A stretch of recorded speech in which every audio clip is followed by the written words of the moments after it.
and call our airport board meeting to order at this time, and thank everyone for being here. If you'd stand and join me in the Pledge of Allegiance. I pledge allegiance to the flag of the United States of America and to the republic for which it stands, one nation, under God, indivisible, with liberty and justice for all. Thank you. Roll call. Commissioner Swenson. Present. Commissioner Talcott is absent and has reported that he would not be here today. Commissioner Kravitz. Here. Commissioner Humble. Here. Commissioner Trapila is going to be late. Commissioner Robinson. Here. And Commissioner Morin is here. First item is consent agenda. The consent agenda is made up of routine day-to-day items that require board action but do not appear to have significant public impact. Items may be pulled from the consent agenda for separate discussion or vote by any board member. On the consent agenda, we have the approval of the board meeting minutes from the 2nd of October. We have payroll checks totaling $68,055.78. Maintenance and operation checks totaling $452,668.05. The approval of the PFC, the passenger facility charge of $60,000. And the financial reports for September that were submitted in the packet. Do we have a motion for approval? So moved. Is there a second? Second. Any discussion? All in favor? Aye. Opposed? Consent agenda passes. We'll go directly to Director Faulkner for the Director's Report and the Capital Funding Plan Update. Director? Yes, well, happy October, everybody. We've got a lot on the Director's Report today, so we'll jump right in. The first thing I'll pass around, we have an update on the airport terminal project. Send enough that direction.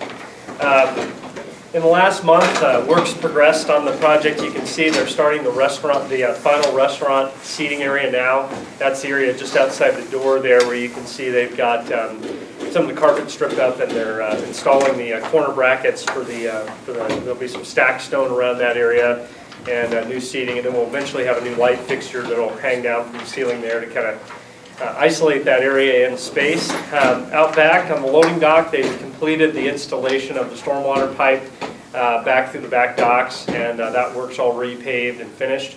And then out on the back of the building over there, they're well into the construction of the foundation for the new area of the building, the elevator shaft and that type of thing. And then inside on the new restrooms over there, they're about a month out from opening those. They're to be doing some drywalling, I guess, in the next week is what they told me. Most of the start on Thursday. So most of the pipes and the electrical work's already done in there, and they're getting ready to begin covering up the work. So progress on all fronts. As you can see, we revised this project a little bit. We went back and have isolated things down to one scenario. We did ultimately decide we want to build a loading bridge. So we're back to the original scenario of $6,631,000 project, for which we have about, in the section B, about $7 million of funding, leaving us with a contingency budget of $440,000, almost $441,000. To date, we've authorized a number of change orders. You can see the different change orders 1 through 13 down there. We, in the last month, have had a couple of additional change orders to pick up. There were a few late comments that came in from the city on fireproofing some areas that resulted in a couple change orders. So we've done that, and there's been some change to how the steel will attach to the building. That's the biggest change order in October, about $8,000. As they got in there and saw cut through some of the fascia, they had to change the way those beams will actually tie in. So our engineer agreed with the contractor for a change there. We also have a little bit of duct work that we asked for. As they got in there and tore down the old boardroom, there were some junction boxes we didn't know about. A couple of them were actually in the floor behind some of that oil bronze work there on the fascia, and then a couple of them were up in the wall back behind the drywall back in there. And obviously we want access to those in the future because they're live. So we asked for a couple hand holes in there so we can get to them. And then as they tore out the ceiling, there's some duct work up in there that has some controls on it too. So we added a few hand holes in there so we can get up into that and work on those in the future too. So We asked for that. In total, including our testing budget, we're into the contingency budget for about $87,000. Some of the October ones have not yet been approved. We're just aware of them. But we anticipate we would probably approve those. So we have $353,000 left in the contingency budget. And we have not used our FF&E budget yet either, the $150,000 up in the top. We're beginning to work on the loading bridges. Rod's got a couple bids in. We did find some used loading bridges that came out of Las Vegas, and we're trying to get a budget together to see what they would want to renovate those with new motors and some new controls. But they look to be in pretty reasonable shape, so there might be a good value there. I guess they demolished an older terminal down at Las Vegas, and so those bridges were turned back to the manufacturer. So hopefully in the next month we'll have a good idea. I should what have options. numbers back by the 7th. So hopefully at next month's meeting we can kind of give you an idea what we're thinking for loading bridges, or for a loading bridge for the terminal. So that's the terminal update. Like I said, we've got about $350,000 left in that budget, and we'll talk a little bit about how on the terrazzo issue how we might want to spend some of that money, but we'll get to that in a few minutes. The other thing I was going to pass around, we are just now starting to get some data on the Frontier flights this summer. Let me get a sec that way. The first round of data came in, I think, on Thursday. The FAA publishes ticket data with about a 3-month lag at the end of a quarter. So from the time, it's a 6-month lag from the beginning of the quarter, obviously. So we're just now getting second quarter data from 2012. Obviously, Frontier was only here during half of that quarter. They started on May 14th, so it's almost exactly halfway through that quarter. But this is some of the data that we were able to get. You can see in this Exhibit B that the yellow highlighted markets are markets we advertised in. And you can see the average fare, the price change over the last year from the second quarter of last year. You can see the dramatic increase in the number of passengers on those routes, which was something we're pretty excited about. Some of the cities that we traditionally have not had a big origin and destination feed ended up being in Frontier's top 30 markets. For instance, Omaha, Nebraska. We had a massive increase of about 32% passenger counts in there from Omaha, Nebraska. And so that's a good example of a market where we haven't brought many tourists in the past, but we sure did this summer. Kansas City was a very high-performing market. We advertised in Kansas City. It was one of those markets that was on the bubble for us. We looked at it and kind of thought there might be an opportunity there. Frontier has a lot of flights into Kansas City, and they run really good rates out of there. So we threw some advertising into that market. You can see we got a 73% increase in the number of passengers in the second quarter that came from Kansas City. So a lot of things here that I think are really encouraging for us. We also, in the last three columns, you can see the actual sold ticket price for Frontier Airlines versus Delta and United in those markets. So you can see the price differential. Overall, as you can see down below, for the total of tickets sold in the second quarter, prices were down 5% for the total of all tickets sold. That's watered down a little bit in two ways. First of all, like I said, Frontier only served us half the quarter, so we didn't see the full rate impact there. In addition, Allegiant had one of their busiest springs that they've ever had at Great Falls. They put over 4,000 additional seats in the market in April, and about 3,000 additional seats in May. And of course their prices don't change, they're not in direct competition with Frontier, so that watered down the results some. We're anxious to see quarter three because Allegiant actually scaled back their flying in quarter three, and so we'll see more of a direct comparison of Frontier versus the status quo from last year in those third quarter results. Those will probably be available, I would guess, in January. So we'll get another dose of data then. But all in all, I think this is really encouraging. We calculate the savings for the passengers in quarter two at about $400,000 from the year before. I should note in that same period of time, we asked our consultant to tell us what the average ticket price did nationwide. For the second quarter over second quarter last year, the average price nationwide was up 6%. So we're a delta of 11%, even with all the restrictors that I just mentioned over the national average. From ticket prices from the second quarter. So I think that's a really encouraging number. And then you can see the total increase just in these markets from last year was 17%, or almost 7,000 passengers in the second quarter. just from these markets. So if you recall from our previous discussions, the time of day that we picked for Frontier Airlines was targeted specifically to hit the Midwest bank.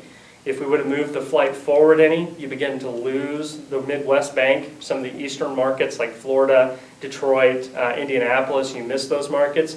If you move the time back any further, you would pick up West Coast markets, but you would be, I'm sorry, I've got that backwards. If you move it forward any earlier, you lose the western markets, like the connections to Dallas and those types of markets in the west. If you move it in the day back any further, you get West Coast markets, but you exchange those for Florida and other markets on the east side. So I think all in all, hitting that big Midwest bank was actually a really, really good thing. Those are some of the biggest markets in the country when you look at between Florida up to Detroit, over to Chicago, and on the west side, Dallas, on up to Denver. I think we picked really well in hitting that bank, and you can see those markets really responded well. I was pretty encouraged by that, our first little slug of data that we've gotten from the Frontier results this summer. A lot to be encouraged about. We do plan to go see Frontier on the 15th of November. Jim and I are scheduled to go down there. They've got to confirm the meeting yet, but I did talk to them today, and they've got it on their calendar. They've just got to make sure their whole team's in town. That's the Thursday prior to Thanksgiving, so you might have some travel that time of year. But we're hoping to go ahead and meet with them on the 15th. We've already met with the investors. We'll be sending them a report, includes things like this table, to talk to them about next year. We did confirm, I even confirmed again today, that Frontier will not have 99-seat airplanes in the spring. We will be in an Airbus configuration, 138-seat Airbus. That means the seats will increase by 40% next summer. Instead of having 15,000 seats available for the summer, if we run the exact same schedule, we'll have 23,000 seats available in the summer. So it's a whopping increase in the number of seats. We do benefit some from a lower cost per seat mile to run that airplane. In other words, it costs less to fly one seat a mile on an Airbus than it does on a 99-seater. So there will be a reduction in the load factor it takes to break even. We think that's probably about a 78% load factor on average it would take to break even on that airplane. This summer we ran an average load factor about 85%. So if we could repeat that performance, we would do quite well on that airplane. Just in the way of planning, last year, you may remember, we pledged $50,000 in marketing support for the summer flights on Frontier. This year, we increased the budget amount on marketing. We budgeted for $110,000 in the marketing. We would probably plan to submit a proposal for $75,000 in marketing for this summer. With the increase in seats of 40%, we're going to have to work even harder to fill those. I think we'll be helped some by the fact that that'll be the only mainline airplane we'll have flying most likely this summer. Obviously people like those airplanes, but we will have to get a jump on it and really press hard to make sure we fill all those seats and have a successful summer. Frontier was profitable in the last summer round, and we want to see that happen again. So we definitely want to get out in front of that with some marketing. And to sort of start those efforts off, we've already, starting this Sunday, we've started running some ads in Lethbridge.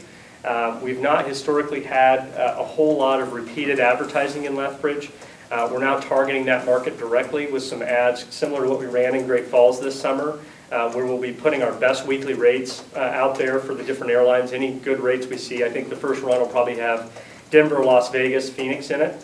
And I think at LA is another good one we've got right now, under $300. So we'll publish those round trip rates, encourage people to come to our website to look for some more rates. And then we're also publishing our parking fees. One of the more common questions we get from the Canadians is, how much is your parking? And I think there's such a discrepancy between us and their alternative in Calgary. We want to go ahead and publish those rates, and we're also going to give them a $5 coupon that's good from now through March. So for the next 13 weeks, we'll be advertising directly in Lethbridge. We want to prime that audience, get them used to our message, get them used to the format of our ads, so that when Frontier comes this next year, if they choose to come, we can hit them directly with those ads and have that brand recognition and have people primed and ready to start flying out of Great Falls. So we're getting an early jump on the 2013 campaign. We're starting now to build that brand recognition, and we hope to really have a great program this summer if we can get Frontier to come up here again. So just in summary on that, like I said, we would plan to increase the marketing contribution in the proposal for about $75,000 and to about $75,000. We'll be presenting that to Frontier when we go down there in November. Yeah. John, back to Exhibit B. Sure. What would cause the price to Atlanta to go up 29%? You know, I don't know if that's an increase in demand. You can see that the market really responded, about 17% increase. It's hard to say. That's probably a delta, change in Delta's pricing structure on that route. You gotta remember, this is second quarter, so it'd be interesting to see what that does over the summer. What I noticed is the initial response from Delta was somewhat slow, you know, on the Frontier flights. And Frontier built Atlanta into the discount a little later than some of the other cities.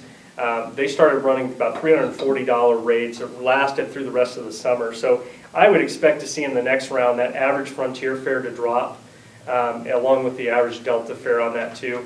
And near the latter part of the summer, in July and August, there was actually a little fare war between United and Delta, and I saw Atlanta dropping down in the 290s. So I think that rate will come down substantially in the next quarter or so after that. I wonder if that's true for St. Louis too. Yeah, St. Louis had some good rates on it too. I was surprised to see that uptick too. But it's, you know, it's supply and demand. I mean, St. Louis was up a tremendous amount, 62%. So that doesn't surprise me if that one floated up some. Can I get this electronically? Yeah, sure. Absolutely. But yeah, I think third quarter data will be even more striking than this data, because then we had full-on, full-time Frontier flights all week, and that's where I saw the majority of the fare change was more towards the third quarter. But I hope that these passenger count increases hold for that third quarter, because that really shows that we had a dramatic increase in our tourism push for the summer.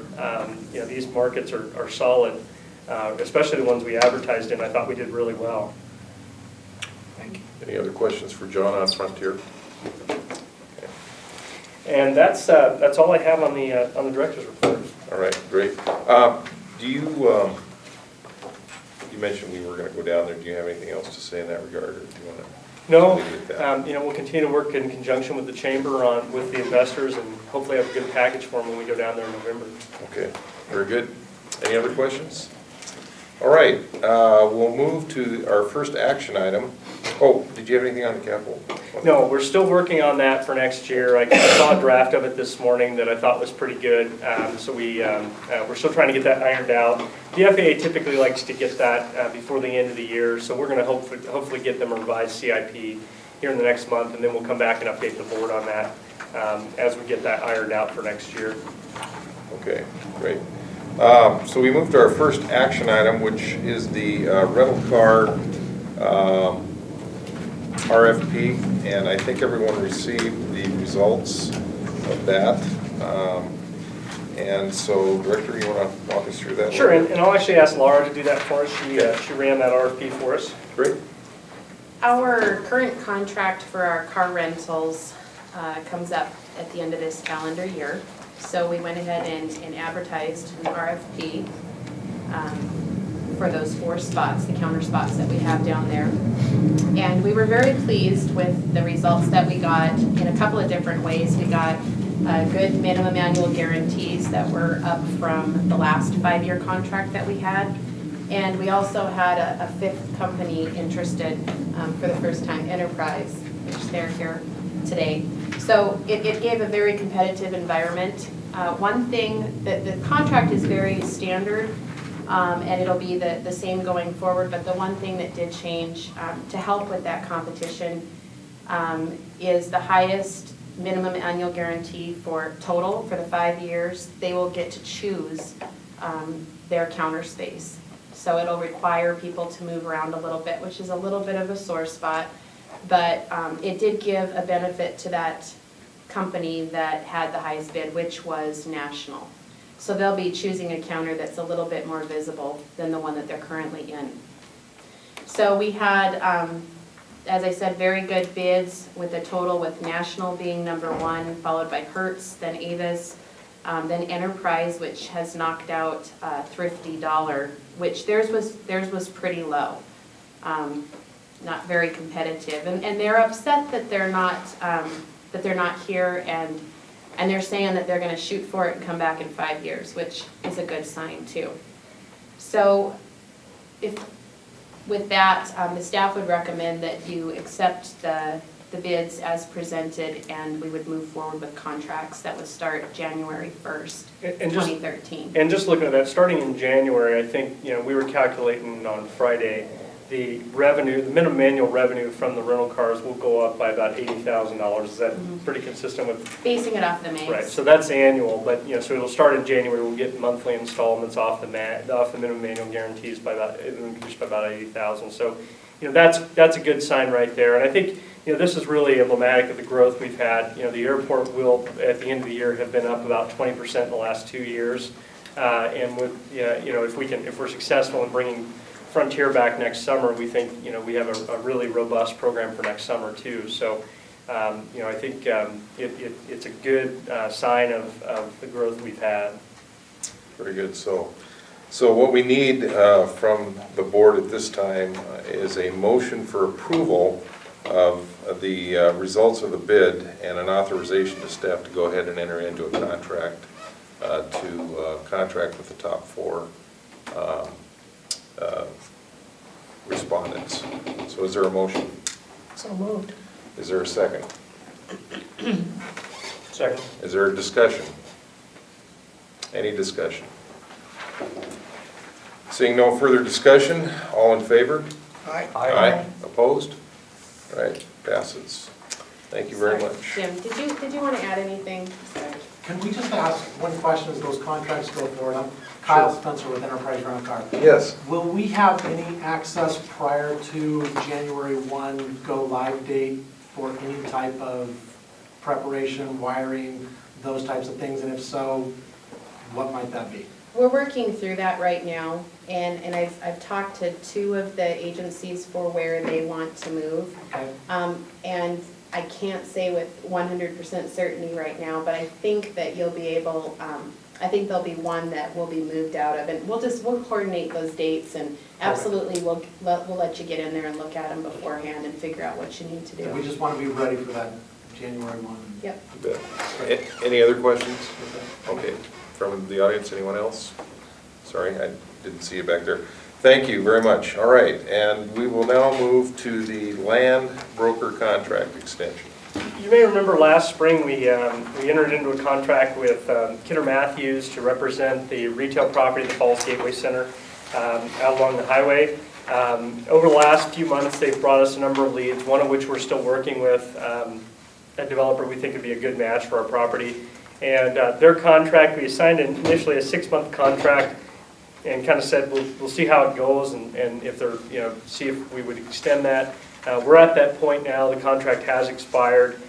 We would like to continue working with this developer and have them have Kidder Matthews represent us during that period. So what we're asking to do is to extend the contract date so that we can continue to work with them through the end of the year to continue to try and vet this last developer that we're working with that they brought to us, and then any other leads they might have during that period. So that's what we're hoping to do, is just simply extend the contract for a few more months to get us through at the end of the year. So you're asking to extend to 12/31? Is that?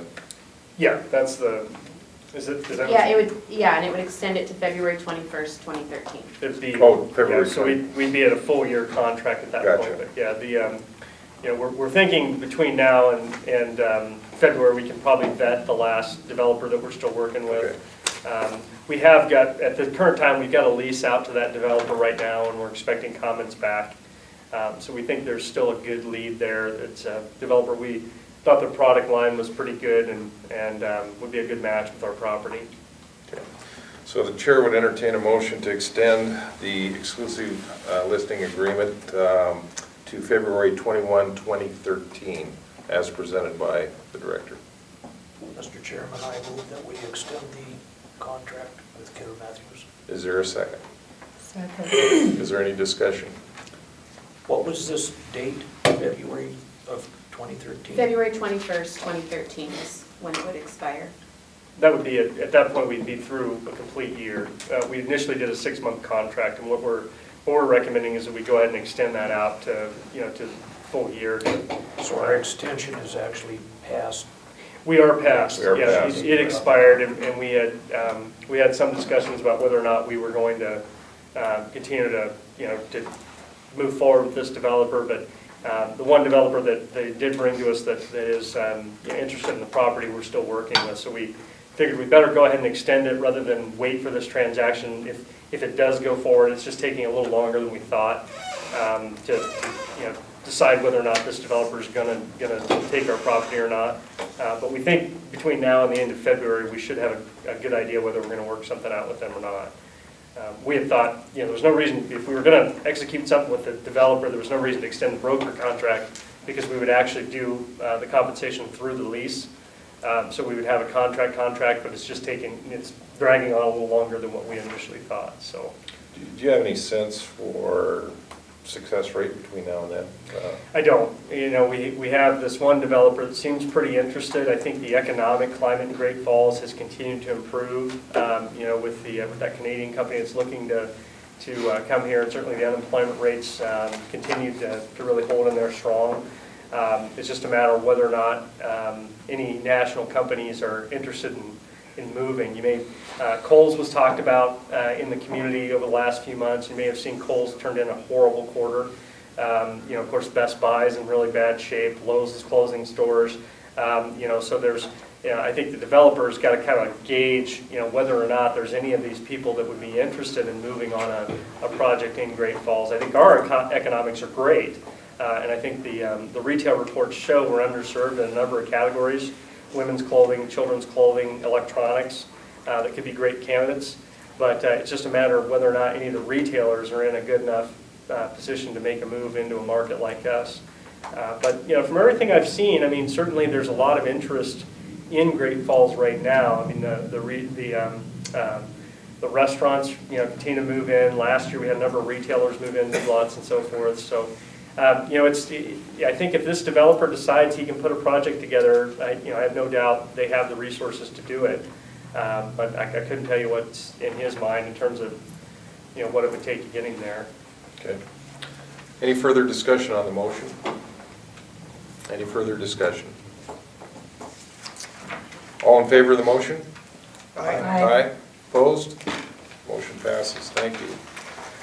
Last action item is the terrazzo flooring, and I think you had prepared 3 examples of what you wanted to talk about. We in the base bid we have in there right now. We could do general colored fields, kind of like what it used to be before the rivers were put in. If you looked out there when you walked past the diner there's the old pink that used to be kind of on that the entire second floor. We can do that. It's built into the price we have. We can do basic color like that throughout the new part of the building if that's what we choose. In discussing this over the last few months, we talked about a way we could build on the river mosaic that's out there now in the public areas, that we could respect that and add to it. And what we talked about as kind of the theme was, given that we've got the river basin already built on the first and second floor, a way we could respect that mosaic and add to it would be to transition, as Great Falls does, from the river basin through the plains to the mountains. And so that's what we've got here is 3 artistic renditions of how that would look. If you look at the TSA checkpoint area, that's intended to be three different ways to represent a wheat field. You can see the different lines there, supposed to be plowed and unplowed. There's even one that shows kind of a circle pattern from an irrigation, whatever you call it, boom. And then the third option there adds to it a little bit by actually putting some weed in there on the floor, and those little tiny things are actually antelope. So there'd be a couple little bronze antelope thrown in to kind of reinforce that mosaic. And then the mountains on the 3 different exhibits. The first one is kind of, I think is I forgot to bring the sideways drawings over, but it's intended to look like almost like a rug. If you look at the pattern, they've actually shown us what it looks like landscape, and it almost looks like a Native American design, almost like a rug, but you can see the mountain design in it. And then the states in the middle, and I like what they've done with that joint down the middle. They actually bend the joint up to meet in Great Falls. So there'd be a joint down like you see throughout the building, where got a little gold filler that would go through the middle of the hallway where you would expect it. And then as it reaches the Montana map, it diverts from the center of the room up just a little bit to meet in Great Falls, which I think is kind of a cool treatment. But this actually looks really, really nice if you look at it down the hallway. The pricing for this, we did go ahead and have the contractor price it. Malasani is the only terrazzo person around, and they priced that at an additional $53,000. The second mosaic, similar TSA checkpoint where it's meant to look like a wheat field. This one is a more literal treatment of the mountains around us. The idea being that part of the building is three-sided and it faces the three different ranges. And so what we've done is translate that into the flooring where as you walk through the checkpoint, you're standing in the Rockies, facing the Rockies. And as you walk down to the south end, you would see the little belts, or the big belts, and that's what's on the floor. And then at the north end of the building, you've got the little belts. And so that's kind of a way to depict that in the flooring more literally. And then the third example, And how much is that? oh, that one's $66,000. They're here in the packet under this little, like that. That one's $66,000, and I talked to the contractor today, or the architect today. They said a lot of that work is in the compasses, for example, because it's very intricate. So we could dumb down that pattern a little bit and potentially bring the cost down some. But I think that one's a cool one. Then I think what everybody seems to like from the staff side is the third example, which is again just another interpretation of the mountains. We liked having the Montana mosaic in the middle there. I think that's kind of cool. That's where everybody comes in and out of the checkpoint. So we thought that was a good point to have a map, and then Great Falls in the center of the map. And then again, we've got the Rockies. You can see Square Butte down there in the corner, and then the mountains on the two sides. This one has some clouds and more of a big sky treatment of the flooring. But again, these are general ideas. Certainly we can deviate from these, we can add to these, take from these. That one's about a $69,000 increase in the project. We do have the funds. We could fund any one of these out of the soft cost budget. But we wanted to bring these to the board and gauge the board's interest in this. I think a lot of time and effort has been spent on that floor in there. It is the focal element of the current part of the terminal. The main artistic program that was in the building is wrapped up in the floors and the metalwork. And we thought, carrying that theme forward made sense into the new part of the building. So we just wanted to generate a discussion on this. It's not necessarily an action item. We want to gauge the board's interest in doing something like this. I think what we should do is, before we even put it to a motion, is just have a general discussion, because you're talking about three different things. I think you've got a brilliant staff, because number 3 is obviously the best choice. Thanks So for going. I'm confused. How do you really feel about that one?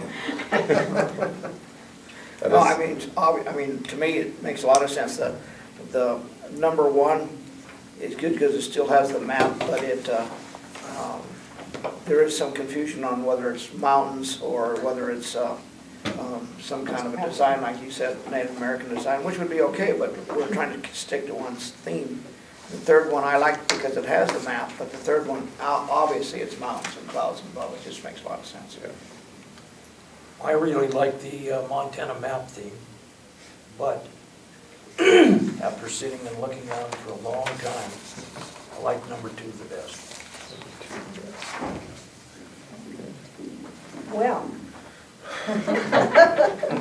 I suppose you're going to go for 1. JC doesn't know what he's talking about. I like option number 3. With the exception of, I didn't really care for the 2 compasses. The 2 compasses. There's been a lot of discussion about that. I bet there has been. Well, and I'm confused about something I'd rather here. have clouds. What Or is, suns. Or sun. Sons? Okay. what is that? That's Square Butte. That's Square Butte? Yeah. On the corner of the Rockies there. Okay, I'm And just, the one- words. I just don't know that people would understand that. Well, if you look They're closely, looking out the window. everything's labeled in these. So it would actually say Square Butte. Oh, I see, you Yeah. See, know, there's labels on when you can't read this close. Yeah, it's pretty small, but And the Well, rivers if are you had it on labeled your right now iPad, you too. can kind of expand it. At 200% magnification, you can read it. I didn't even Sort of. see the wording there. It At looked like little 400, it's chimneys on the blurry. top. Oh, really? so- But it Okay, took I see 200 what to you're be able saying. to read that stuff. I think it's a very neat way to tell the story of Great Falls. I like how we'll have the mountains flowing into the plains, flowing into the rivers. I think it really adds the final element to that river mosaic that carries it through, into the new part of the building. What's the thought on the compass, since apparently you had some staff discussion on that too? More of an aviation theme. We could certainly put something else in there. I was trying to think what you could put in there. Sunshine. Another sun. I like the Big compass. sky, I'm Montana, always big sky. trying to orient myself. I like the compass. I think it's great. How about one sun and one compass? No, where you Yeah, you stand on lose the this. symmetry if you do the one sun and the compass. You can have the aviation theme, but you can also have the sun in the great big sky. Well, I think we probably all agree that a pattern is good, rather than no pattern. Spending extra money on a pattern, everybody here at least agrees on that, I think. Yeah. So I I like, was real hot on the Indian theme for number one. yeah. No, it actually looks very, very nice. They sent us some views as though you were looking down that hallway. And it is really, really nice, because it almost looks like a carpet, of a kind of you'd find in a lodge. But then when you look at it and study it, it's kind of an artistic treatment of those mountains. And I didn't care for it when I looked at it from the top, but when I saw it down the hallway, it's really, it's too many suns. That was the one thing. It's pretty evident they've kind of overdone it with the sun. Put a couple compasses in. You can take the sun top. One Lighter blue, So I'm just doesn't curious. look bad or doesn't get dirty easier. That was my question, Dick, is how well is that gonna be able to, how well can you maintain that blue? Boy, terrazzo's terrazzo. Oh, it's terrazzo, that's right. Yeah, it's rock solid. Yeah. Yeah, and we have that blue We have now. colors out here that Yeah, there's a blue in the river basins. easy to take care of. You can kind of see the different colors if you go out and look at the rivers. They've got kind of a light green in there, which is really nice. And then they have some blue also. But, certainly, I think anyone that has any ideas of what we could put in there, in those corners or elsewhere, we'd love to know, what you think. So I think there seems to be a consensus for number 3. Okay. So what if we go ahead and propose a motion to accept number 3 and then I would say the only thing that people may have a question on here is the compass Yep. issue, whether there's a better I option. have to say, Maria's picked up the mantle for Sharon quite nicely. She's very worried about the extra money for the. Now, would that come out of the contingency or is that? It would, It yeah, would come out of the we would fund contingency? that out of the soft cost maintenance. Do you see anything else coming down the road of Well, similar? we'll probably come back to the board. Like I said, we've been talking about, we've been looking for a way to isolate that new restaurant area in space. And what we've kind of settled on is it would be nice to have a pendant down from the ceiling, some type of lodgy type lighting fixture that would match the rusted metal. And, so our architect right now is sketching a couple ideas for us, so we'll probably bring that to the board, and get your thoughts on that at a future date. But that's the only other major thing that we would plan to take out of that contingency budget.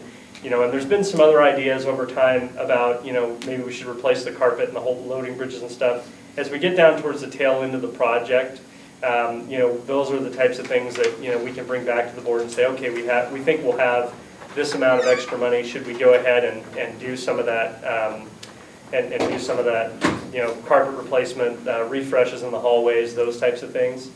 So yeah, we'll definitely be bringing those in the future. We are gonna, the other one we don't have, I don't think in the budget yet, is we do plan to go ahead and replace the carpet down at Allegiant and get rid of that big podium that no one uses that sits in the middle. If you've been down to that whole room, the whole room's almost useless because it's got this massive old podium in the middle that no one uses. And so we want to get that out of there and then go ahead and replace the carpet with the new field of carpet that we're getting.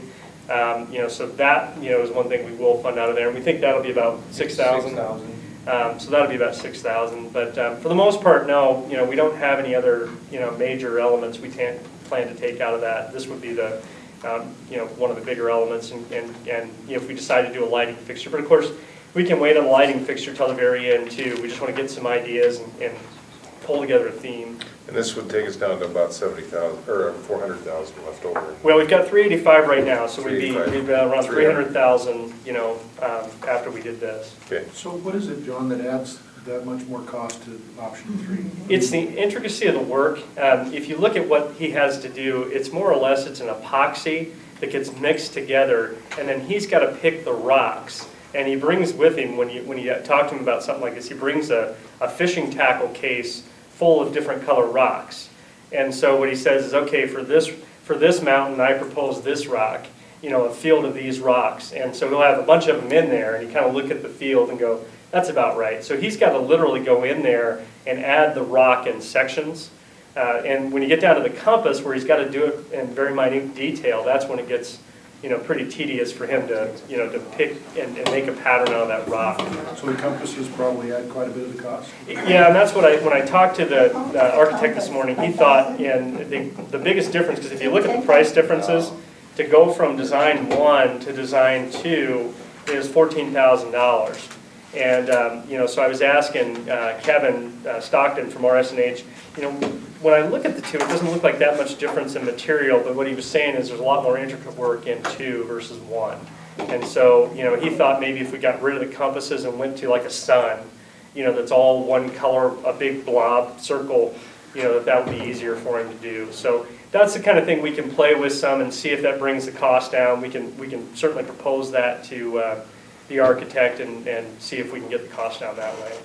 So what are we proposing when we approve option 3? We're just going to approve it and then change it? I think we'll approve to the amount specified for option 3 within that, and then if there's any changes, I guess you'll have to. We want to get the cost lower, yeah. We wouldn't do anything that would bring the cost up. Yeah. It would be the general idea, is, try to negotiate it down from that amount. But I also think there may be some discussion about the compasses, whether they would stay or go. Right, Yeah. Right. yeah. Owen had it. Yeah, the reason I like 3 the best is because it relates to what's already there, the rivers and everything, and you can see the mountains a lot better. Number 1's isn't a bad option at all, but Yeah. 3 really, you can see how it relates. Number 1 looks, you're not sure that that's mountains or what it is, so it really relates to the theme. But I wouldn't have any problem getting rid of one of the compasses, if that would save, but I think one compass, that's really cool, I think, having a compass in there. Maybe we could put one sun, one compass. I really liked how the mountains were named in number 2, Oh, you did? because you could look out the window, see the mountain, and look at the floor, and the name is there. I don't know that he couldn't do that in 3 though. It is in 3. It is in 3. It is in 3. Yeah, they're just harder to read. Oh, yeah, I see. And I kind of thought, rather than having them going up and down the mountain, I'd almost rather have them in the mountain. I don't know what you guys thought. If you look at the rivers, the wording's in the river. So I kind of thought that would be better, but, we could do up and down. Just didn't have my electron microscope that I could read that in. We didn't want to blow Yeah, through a tire I cartridge toner, see so. that, I'm impressed, I'm impressed. All right, so the chair would entertain a motion at this time. I move we approve option number 3 and give the staff the latitude to make changes to the compasses or to the wording, whatever they. With a maximum expenditure. With a maximum expenditure of the option 3. Well, I just wanted to note, they do have the hallway views. I completely missed that on here. So you can kind of see down the hall what you would be looking at. Okay, is there a second? Second. Compasses are nice. Okay, there's been a motion forwarded and seconded. Is there discussion on the motion? Any discussion?